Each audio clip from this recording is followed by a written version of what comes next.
Thank you for joining us for this overview of the 2025-2026 competition for ACLS fellowships offered by the American Council of Learner Societies.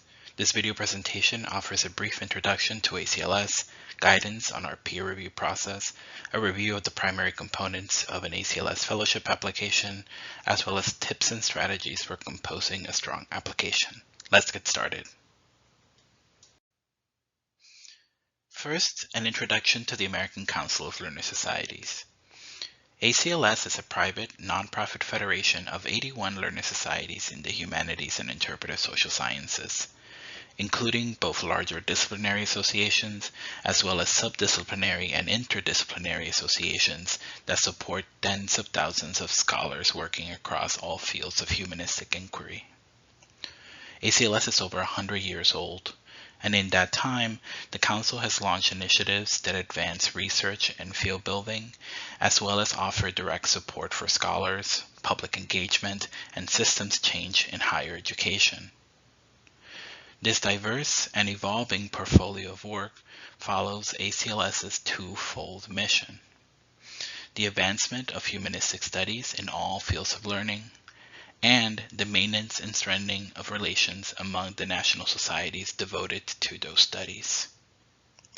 In the 2024-2025 competition year, ACLS offered a number of distinct fellowship and grant opportunities that supported scholars working in various fields of the humanities and interpretive social sciences, from advanced grad students to early career PhDs to senior scholars. Across all our various programs, in the 24-25 competition cycle, ACLS provided more than $25 million in support to over 440 awardees selected from over 3,000 applications. Our fellowship and grant making is made possible through the contributions of our peer reviewers. We drew on the expertise of over 600 scholars working across the entire landscape of higher education and beyond in the selection of our fellows and grantees.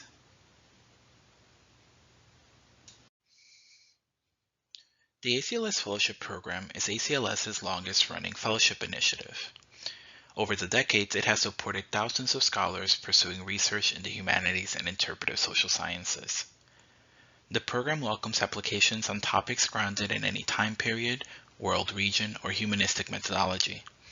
ACLS aims to select fellows who are broadly representative of the variety of humanistic scholarship across all fields of study.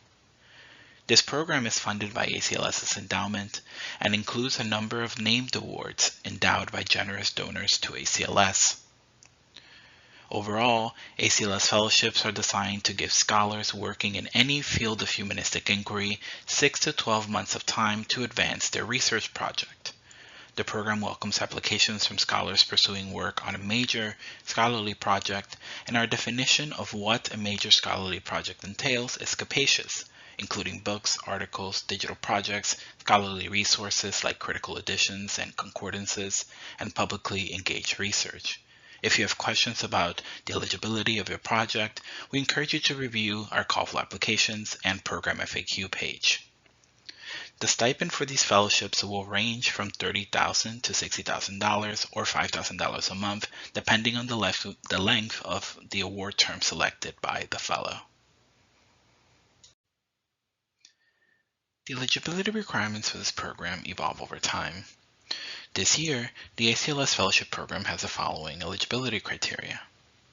First, applicants should be U.S. citizens, permanent residents, indigenous individuals residing in the United States through rights associated with the Jay Treaty of 1794, DACA recipients, asylees, refugees, or individuals granted temporary protected status in the United States. In addition, foreign nationals who have been living in the United States or U.S. territories for 3 or more years before the application deadline are also eligible, provided that they do not establish permanent residence outside the U.S. during the period of the fellowship.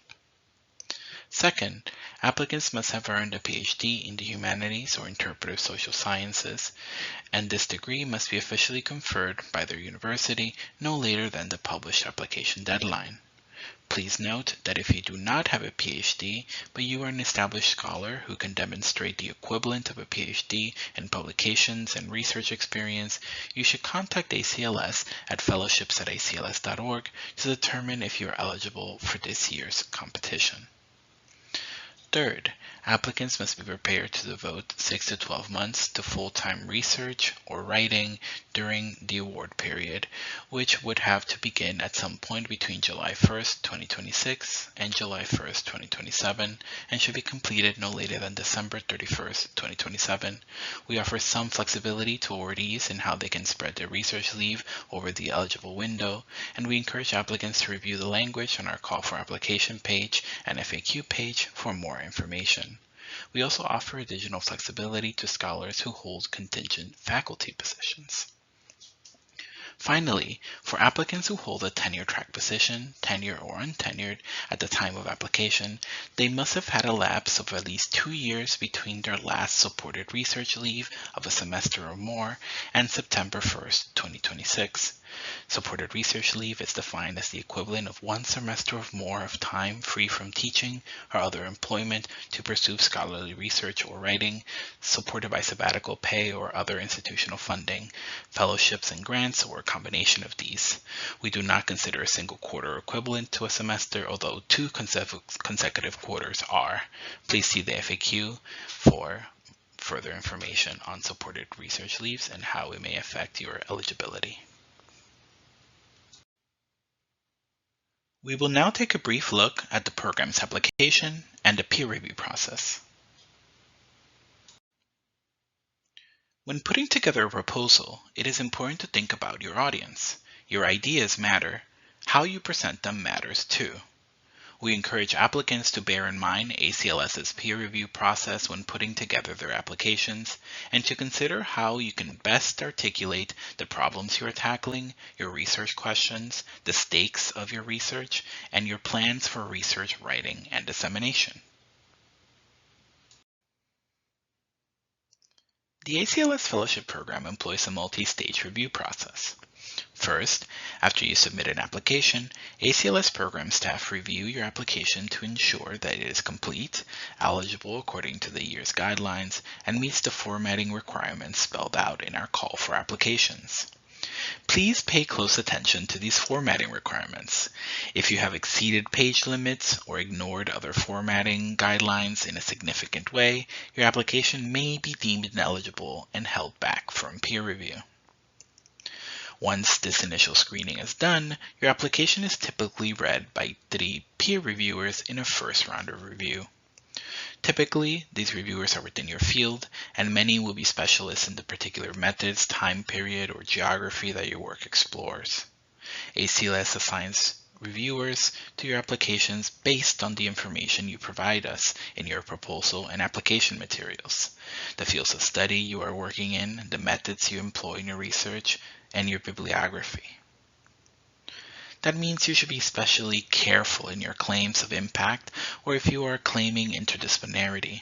If you tell us that your work engages with the scholarly literature and discourses in, say, history and anthropology, ACLS will assign reviewers from both fields to your application, and your work will be evaluated according to the principles of those fields.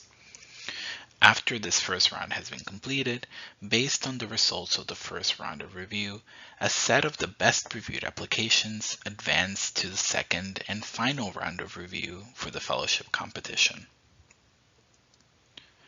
As opposed to the first round of review, the finalist applications are read and evaluated by one of the program's multidisciplinary selection committees. A committee might include a classicist, a sociologist, a musicologist, a historian, or a philosopher, and this group will read a diverse set of applications before coming together in a day-long meeting to select a set of awardees. If your application advances to this round of review, it will be assigned to one of these panels, typically one where at least one of the committee members has disciplinary expertise that overlaps with your own. If your application is in philosophy, for instance, there would be a philosopher on the committee reading your proposal. However, there might also be a scholar of linguistics, art history, modern languages, or political science on that committee as well. This means that your charge as an applicant is to consider how you can best convey the stakes of your research to this interdisciplinary audience. For one, it is important that you avoid jargon with which some of the readers may not be familiar. But in general, you should consider how you can most clearly articulate the problems you're investigating, the theories and methodologies you draw on, and the preliminary findings of your work, how you will bring the project to fruition, and what impact you expect this work to have within your field and beyond. We'll now look at the application components for the ACLS Fellowship and consider best strategies for each section. Here is a brief overview of our application components. We break down these components into 3 sections. First, an online form that collects contact, education, and career context information. Second, a section that you must type or paste text into the online form that briefly summarizes your research project and explains the significance of the work to an interdisciplinary audience of readers. Finally, there are application materials that you will upload to the application portal, including a proposal, bibliography, list of publications, work plan, personal statement, and a short writing sample. It is important to make a checklist of these items, whether they must be entered directly into the online form or uploaded later, because they are all important to our process. None of them should be left to the last minute of the application. An important thing to bear in mind is that the order in which you encounter questions in our application portal is not necessarily the same order that reviewers will see these components. For instance, although you enter your contact information, education, and career context into the application portal first, we want reviewers to pay attention first and foremost to the project you're proposing. So the first items the reviewers do see are your project title, the abstract, and the second abstract that we call the broad humanistic significance statement. Given their priority in the application, we urge you to not leave these to the last minute. Log into our portal, read the prompts for these items, and make sure that you give yourself enough time to complete them. You should not, for example, simply cut and paste the first paragraph of your proposal document into the abstract field. The first component we'll take a look at is the abstract. The abstract is a concise summary of your project where you get to tell reviewers what you're attempting to accomplish with your research. It is also an opportunity to briefly explain the broader stakes of your work. We understand that research abstracts are a genre unto themselves, and there truly is no one way to write them. If you need inspiration, we encourage you to look at the hundreds of examples of abstracts from past funded projects that you can find on our recent awardee pages. You can access these profiles via our website at acls.org. The second abstract that you will write as part of your application is what we at ACLS call the broad humanistic significance statement. We ask you to complete this section for a number of reasons, but chief among them is that this gives you a second opportunity to describe your project in terms that can connect with the multidisciplinary selection committee. Now, your project does not need to be interdisciplinary to succeed in an ACLS competition. However, it does need to convey clearly the stakes of your work to someone who might not be familiar with your particular time period, geography, or methodology. In the broad humanistic significance statement, you should consider the portability of your ideas and arguments, how you can offer non-specialists in your field an understanding of the significance and the impact that your work will have.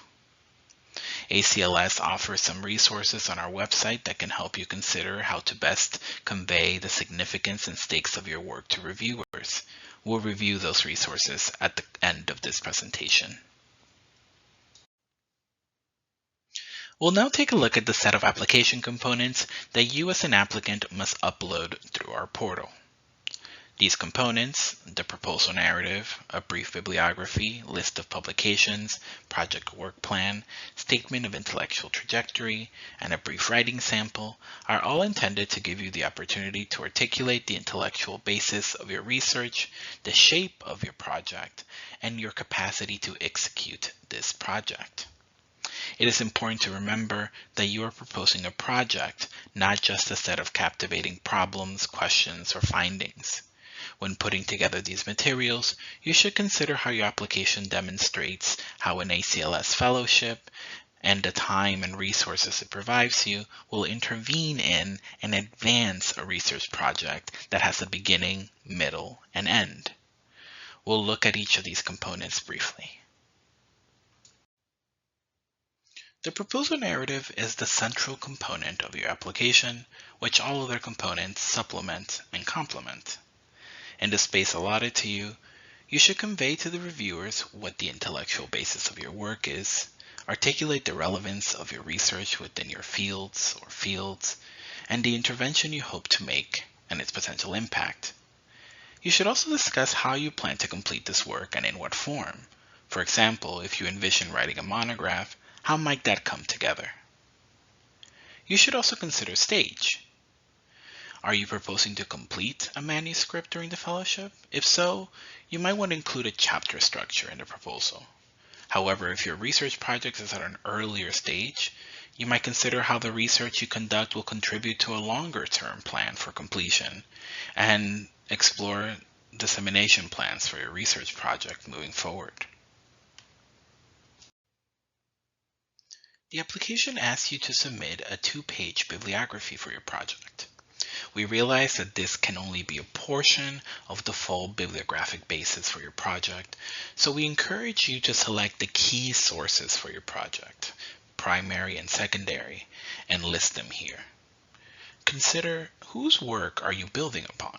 With whom are you in significant agreement or disagreement? As you put together this document, consider carefully how your bibliography will substantiate your proposed intervention to reviewers. You may use any standard citation style in this document. As part of the application, we also ask you to submit a list of your publications. Please remember, there is no minimum number of publications that will make you competitive for an award. The publication list should represent the range of publications you feel are relevant to your career as a scholar and to the project you're proposing. It may include peer-reviewed publications, invited contributions, writing for scholarly or broader public audiences, and may also include items that are published or under various stages of review by a publisher. Please include the necessary information so that reviewers may know the nature of your publication. Is it peer review, invited, publicly engaged, revise and resubmit, under review? These details are important. The work plan is a document that explains the sequence of activities you plan to do during the fellowship term.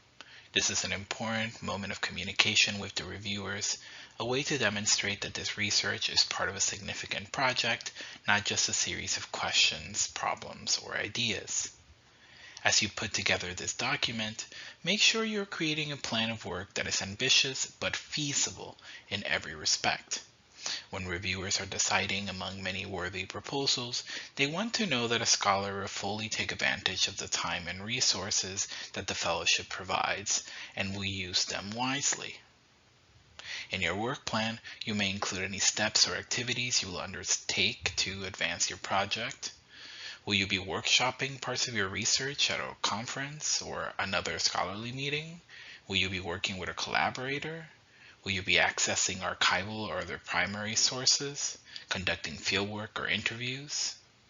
How and when will those happen in the sequence of your work plan?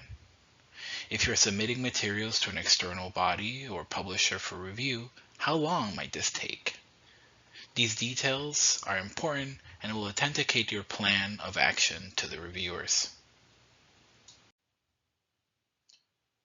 As part of the application, ACLS also asks you to submit a short personal statement that explains your intellectual trajectory as a scholar. Now, there is no one way to write the personal statement, but ideally, this statement will provide the committee with additional context about you as a scholar and how you have come to work on this particular project. You might consider what kinds of personal, scholarly, or professional commitments animate your work, and how have those factors influenced your trajectory and brought you to the research questions you are asking now.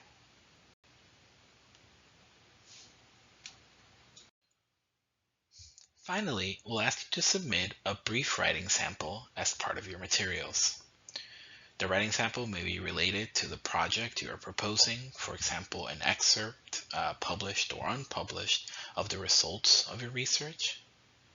Or it may be a sample of published writing from an earlier project that demonstrates your capacity to produce scholarship. You may include a brief description of the sample and its relation to your project at the very beginning of the pages allotted to you in this section. Please remember to follow ACLS's formatting guidelines closely. The program does not allow you to submit a PDF excerpt from a published article if it is not in the exact font size, and margin formatting style that is outlined in the call for applications. Now I want to highlight some resources for applicants available via our website. These resources include pages with frequently asked questions for all of our competitions, as well as access to virtual office hours where you can meet with and ask questions to program officers. You may sign up for these office hours via a link on the Call for Applications page on our website. We also provide many profiles and abstracts of past awarded projects, as well as essays and advice on writing applications. These are all linked on the competition and program pages. I'll end with a quick summary of some tips and strategies discussed during the presentation.